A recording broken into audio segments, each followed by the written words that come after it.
the Deputy President Kithure Kindiki, who is also with us. It is now my honor and pleasure to invite His Excellency Moussa Faki to come and make some remarks before I call on His Excellency the President to speak.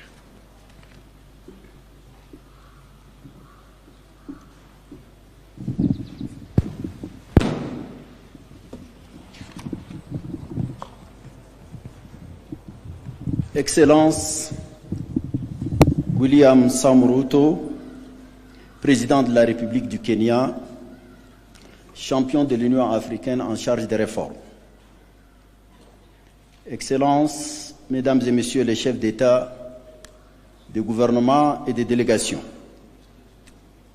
Mesdames et Messieurs les ministres, Professeur Moukoko, chef de l'unité de réforme de l'Union africaine, distingués invités, Mesdames et Messieurs. C'est avec un réel plaisir que je prends la parole devant vous à l'occasion de cette retraite de haut niveau que Son Excellence William Samoei, Président de la République du Kenya, champion de la réforme institutionnelle, a bien voulu organiser dans cette belle et dynamique cité de Nairobi. Je voudrais remercier très sincèrement le Président Ruto pour cette initiative qui arrive à point nommé et qui doit vous permettre, Excellence, d'échanger sur des questions cruciales auxquelles notre organisation est confrontée. Je rends hommage. I pay tribute to the heads of state and heads of delegation who have traveled to Nairobi despite their busy schedule, very busy schedule. 8 years after the launching of the institutional reform, a lot of water has flowed under the bridge. Substantive progress has been made under the determined leadership of President Paul Kagame, President of Rwanda, who was the first champion of reform, and I want to commend him. It is true that there is still much to be done in order to attain the objectives set by Decision 605 of July 2016 on the financing of the African Union adopted in Kigali, and Decision 635 on the reform of the institutions of the African Union adopted in Addis Ababa in January 2017. The appointment in February 2024 by the Assembly of President Ruto, whose dynamism is well known as the new champion of reform, bears witness to the will of the African leaders to complete the reform. We have to rejoice at it. Excellencies, ladies and gentlemen, I've had the historical privilege of having witnessed the initiation of the institutional reform in July in Kigali, 27 in July, as the Minister of Foreign Affairs of Chad and Chairman of the Executive Council. Late President Déby Itno, may his soul rest in peace, was then the current Chairman of the African Union.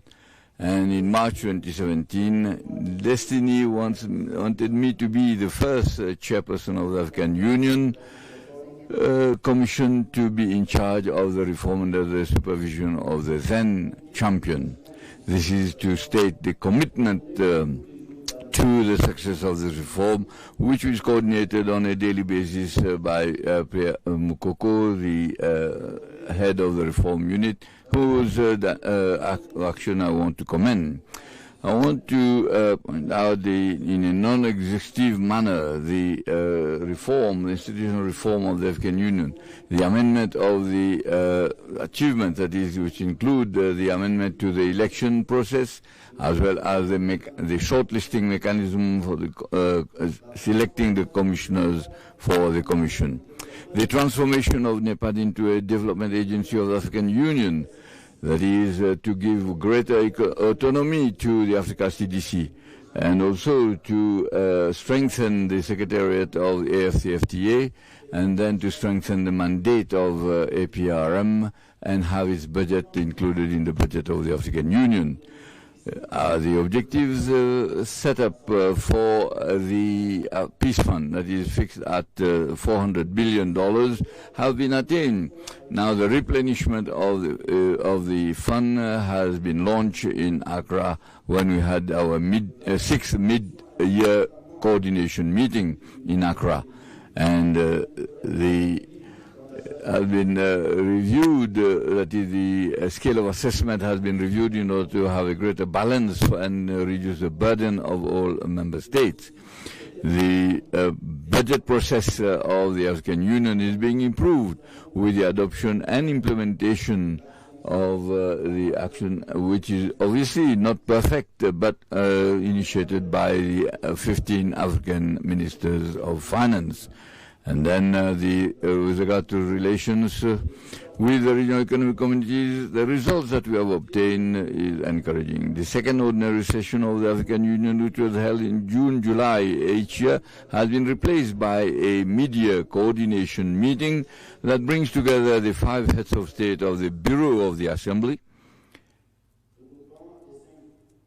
bringing together the 5 heads of state members of the Bureau of the Assembly, and then the chairman, the current chairman of the 8 regional economic communities recognized by the African Union, and then the head of the Orientation Committee of NEPAD and the chairperson of the African Union Commission.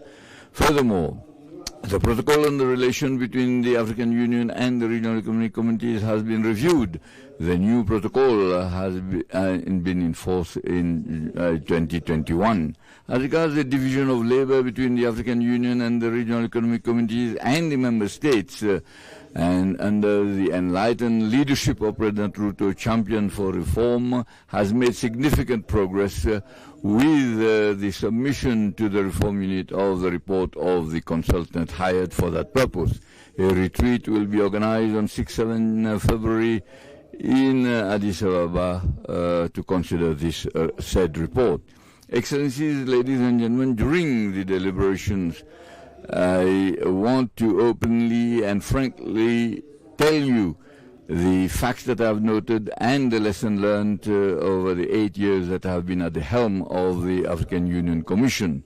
It will behove you to give the necessary orientations that you deem necessary, and that will be led by President Ruto. Because reform shakes up entrenched habits. Yes, reform is difficult, but it is necessary for Africa can find all its rightful place in the community of nations. By saying goodbye to those who will not be participating in this summit, I want to thank you for your kind attention.